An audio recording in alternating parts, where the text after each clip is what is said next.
Do you hear the songs of far-off galaxies calling through the steely silence of space, pulling you ever forward to systems uncharted and frontiers untamed? Do you seek to embody the very spirit of adventure, the bold, indomitable will of humankind? Dauntless in its relentless pursuit of fortune, expansion, and knowledge. If you do, the Corsair is your ship. Shut up and take my money! Welcome, dudes and dudettes.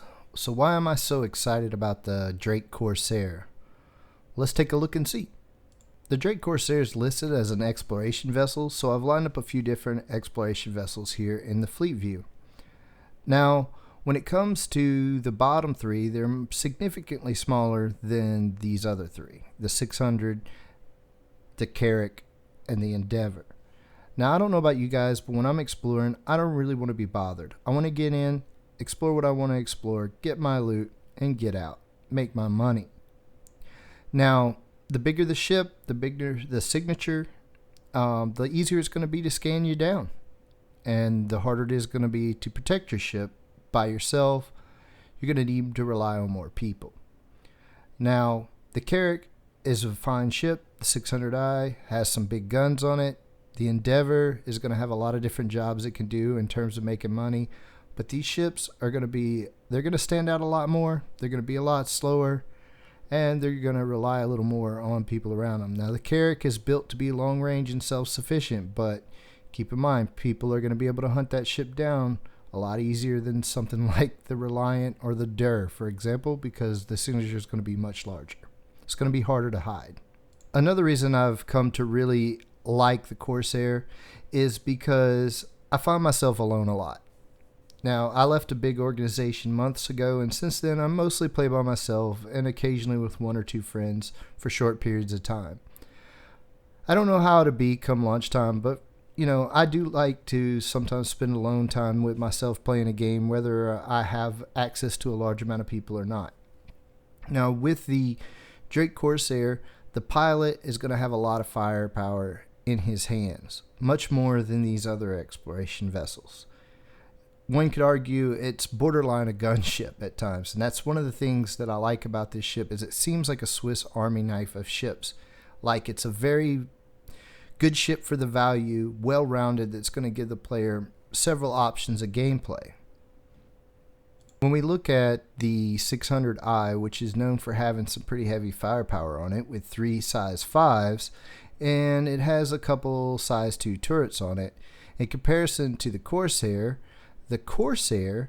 is looking like it's going to, in terms of the concept, have 4 size 5s and 2 size 4s in the hands of the pilot, and then 2 or 3 size 2 turrets. That's a lot of firepower in the hands of the pilot with those size 5s and size 4s.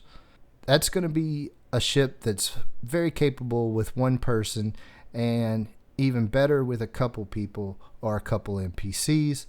With a maximum crew of 4, you by yourself and some NPCs, or you, a friend, and a couple NPCs will be able to get everything you can get out of the Corsair. And that's going to be what makes it a really strong vessel for the player that doesn't have access to a lot of people and spends a lot of time alone. And that's why I really love this ship and the way they've concepted it. The Corsair will be able to hold an Ursa rover, which would be nice, but what I'm more interested in is the 72 cargo capacity. Now, that's not a lot compared to some of the giant cargo capacities we've been seeing lately with stuff like the Starlifter, but it's even a little less than the Connie. But 72 cargo capacity is going to be a nice little bonus, because think of it this way. You're in Stanton. You're going to go do some exploration in Pyro. You don't want to have a big signature, so you decide to take the smaller Explorer. You want to take the Corsair, not gather up a bunch of friends and take the Carrack out. There's something that people are buying there. It's worth a little bit of money. You purchase it in Stanton. You take it with you. You sell it while you're over there. Then you do your exploration, and you do your little bit of combat because it's very combat capable. You pick up something coming back, and when you return, you sell that. It's just bonus money. 72 cargo capacity is going to be a significant little bonus while you're out and about. It really is. So while exploring, take stuff with you, sell it, bring stuff back with you, sell it, and it's just money in the bank. Just extra money in the bank. It's a significant amount for a little bonus. When we consider the firepower this thing is going to be able to bring to bear, it's really nice. So if you can stay on pip very long, you're going to really shred into something. So yeah, who knows how the maneuverability is going to be. That's probably going to be its weakness. But if you can get on pip for just a short amount of time, you're going to do some significant damage. Things smaller than you are not going to want that to happen to them, for sure. Things your size aren't going to want that to happen to them. You're going to be able to probably get some PvP kills with this thing. I'm not going to say it's a PvP machine, but somebody's going to bite off more than they can shoot, and you're going to surprise them. There's no doubt about that. So it's very capable of defending itself. So this is a ship that can run missions well. It's a ship that can get some kills. It's a ship that can make some extra cargo money. It's a ship that can explore. It's got full fuel scoops and 2 medium tanks, 2 medium scoops.